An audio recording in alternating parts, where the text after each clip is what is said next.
Did these men put a disclaimer at the beginning of this episode? If you got epilepsy, Bro, you're yeah, fam. We are live. We are live. We are live. Did I say welcome to the main event? Run that thing back, bro. You mad? Oh, man. Behave before you talk about what I'm talking about, yeah? Disclaimer! Run that thing back. Nah, man, stay there in your corner, man. Run that thing back, fam. I don't want to hear nothing from you. We are live, guys. I'm Sam, Mr. Blitztek. Raving your GS. Joe on further the Cyber Nerds. And welcome to the Madness of the Week, Titans, Season 3, Episode 5, spoiler review. And if you want to be part of this whole madness, by all means, subscribe so you can stay in the multiverse of madness, innit? This is where we're currently living with Titans. Who wants to take it away this week? Because there's a lot to be talked about, but not much to be talked about. But it's Gotham. So. I feel like, firstly, let me get this. Firstly, since it's a spoiler review, the show died this episode, firstly. Oh my god. The show died this episode, 100%. Now, bruv, I wish I'd never watched this episode. Like, this is the worst episode of Titans I've ever seen. Get me? I'm just talking on all fronts, bro. Like, there's one section in it that's half decent. And that's the therapy session where Jason's talking to the therapist. But it just, bruv, it's part of a shit sandwich, innit? Like, the whole thing's dead, fam. Like, and I'm not even talking about in terms of this story being parallel to any other Red Hood story, but just the stuff you man are giving us here makes no sense. Not even it makes no sense, it's just dead. Like, I can understand how you guys got to it, but it just don't make sense. Like, firstly, you want to run Jason through some whole psychological thing where Batman's telling him to go get therapy. That seems quite normal to me in the Batman household. Do you know what I'm saying? Batman's a troubled guy. He's seeing a therapist. He takes in troubled youths. He'd presume at some point he'd see the same kind of things, send them to therapy. Especially after going through what he went through with Dick. You've got another youth who, I don't want to say has a more troubled past than Dick, but is a less optimistic character. Do you know what I'm saying? Even in the show, do you know what I'm saying? Like, Dick sees hope. Jason never sees hope. You get me? So he goes to therapy. Therapy's going well. Batman does a U-turn, says, listen, I don't want you to be Robin anymore. Now, I even understand this decision by Batman, because Batman's probably seen the error of his ways, and he said he learned from his mistakes, and he probably thinks that he pushed Dick to be Robin so much that he missed the opportunity of Dick actually being a son, and doesn't want to make this mistake with Jason, who sees less hope than... Do you know what I'm saying? Imagine you've got a son who sees hope and you miss the opportunity of making him actually your son because of your psychosis and your whole Batman thing. So now you're trying to not make the mistake because Jason's obviously going to turn into a villain. Do you know what I'm saying? I feel like Batman understands and sees this. Oh, okay, Jason's going too far. But in doing that, Jason becomes the villain anyway. But then it's like, you man, at this point, I think the issue is they're trying to save Jason, innit? They want Jason to be a good character at the end of the season. This is what's destroying everything. Because that's why he's under the influence of drugs. That's why there's all of these influences. None of them are coming from himself. All of these influences that are making him be bad. That takes away the character we had 2 episodes ago that set up a bomb to blow up Hank. Do you get what I'm saying? Like, bruv, you man have got to commit to something. He's got to be bad or he's got to be good. Do you know what I'm saying? Like, the way you're trying to toe the line isn't even toeing the line, because you're just saying, okay, no, he's good, but bad influence, bro. At some point, a good person would make a decision for themselves. And like, that's just not what's happening here. So that's all dead. Then, the inclusion of the Lazarus pit. Now, due to the fact that it's the first time we've seen the Lazarus pit in Titans, I can't tell you if a Lazarus pit makes you go crazy or not. Usually it does, but you've not shown us that it does here, so I'm not even going to get into that. We're just going to say Jason's on drugs. But because the Lazarus pit hasn't been destroyed, it also says to me that later in the season, someone who's dead or someone who's about to die is going to get brought back. Hank? Hank's in pieces. Hank's in pieces. Yeah. Hank's in pieces, so... At this point, I won't be surprised. But the thing is, I'm with Raven as well. I won't be surprised if it's Hank either. But then if it is Hank, let me tell you right now, if it is Hank, I'm not watching season 4, bro. I'll tell you that right now. I'm borderline on that, bro. If we weren't doing a watch along, I'd be off this. Because you're finishing characters that I've never seen before. Do you get what I'm saying? Like in live action. The whole thing, anyway, this episode was terrible. Terrible. Like, this might be one of the worst things I've ever watched since the Cyber Nerds. I'm trying to think, bro. This shit was bad, man. Like, I just didn't like it at all. And on that note, you should head over to patreon.com/the Cyber Nerds so you can see this man stressing while we're watching the episode. Sam, what you got to say? Unfortunately, even like you said, other Red Hood or what's his name? Why don't I forget? Red X. No, not Red X. This actual Robin. What's his? Jason Todd. Jason Todd. I don't know why I keep forgetting his name because he's actually quite good.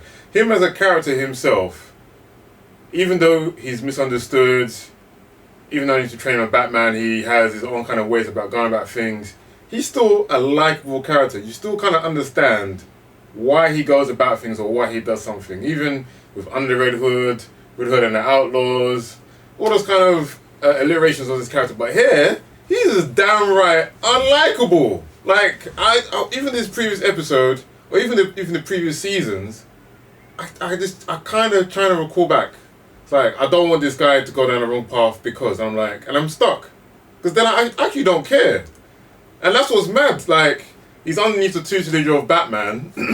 Yeah, he's got the whole military combat thing down. But I'm pretty sure Batman will teach you everything else. Like, it even shows him clocking Joker, going to the thing Batman saying it's a trap, it is a trap.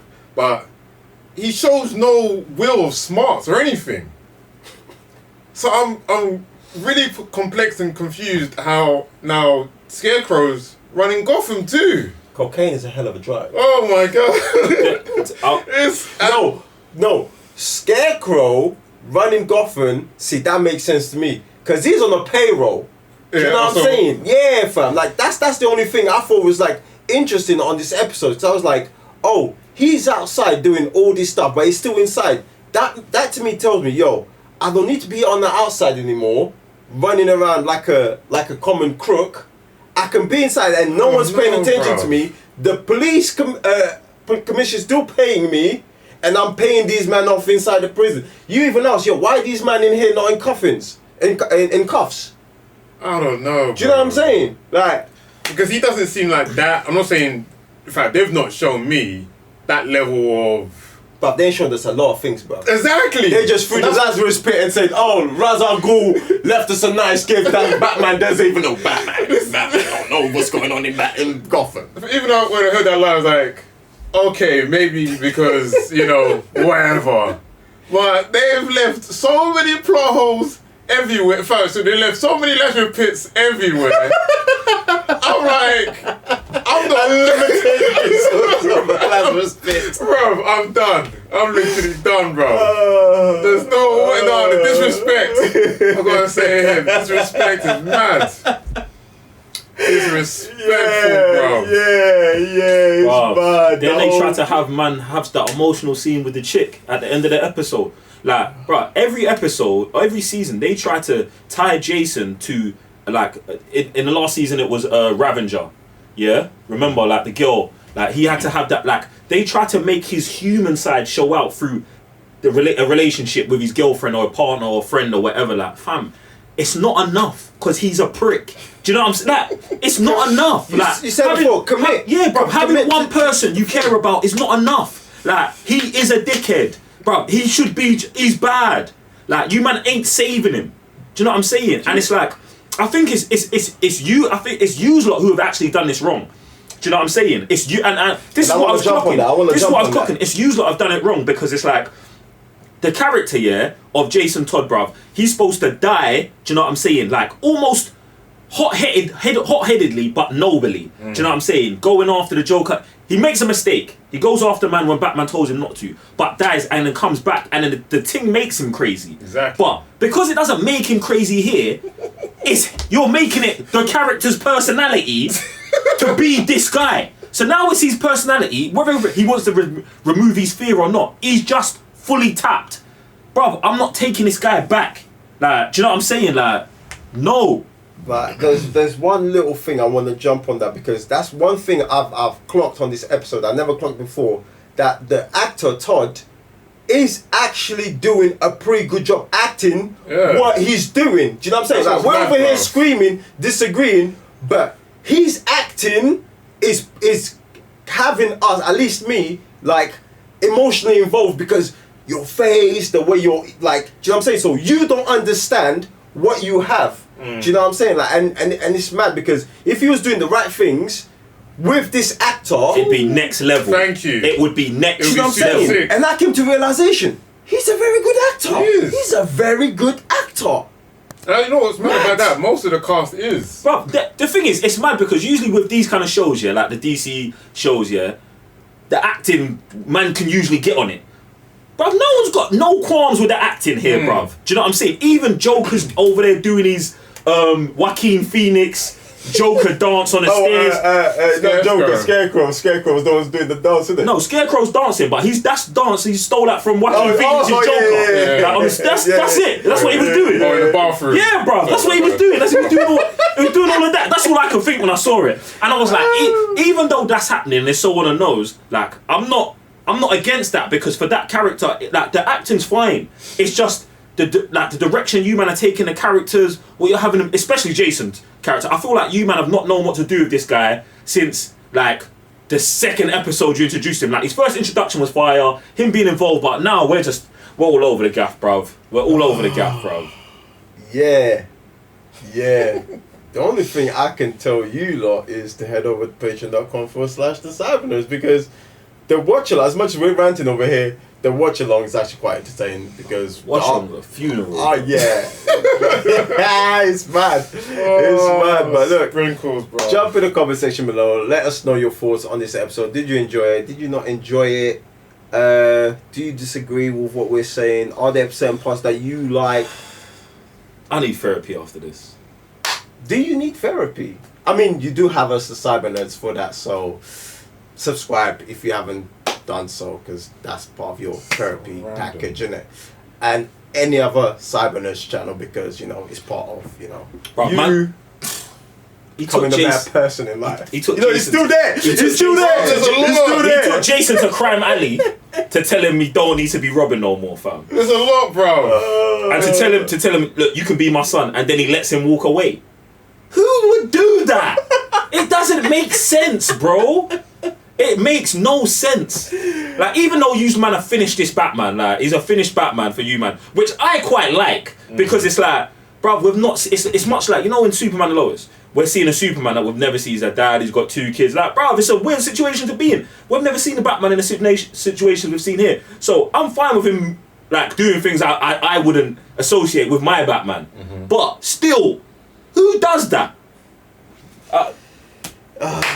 Oh, just a little side note for the WB, the creators. Listen, if you're gonna have mad Flash scenes, please put a disclaimer at the beginning of the episode. Do you know what I'm saying? I'm just trying to save you some money, and thinking of other people's health, because yeah, it's a real thing. Like, the flashing scene was mad.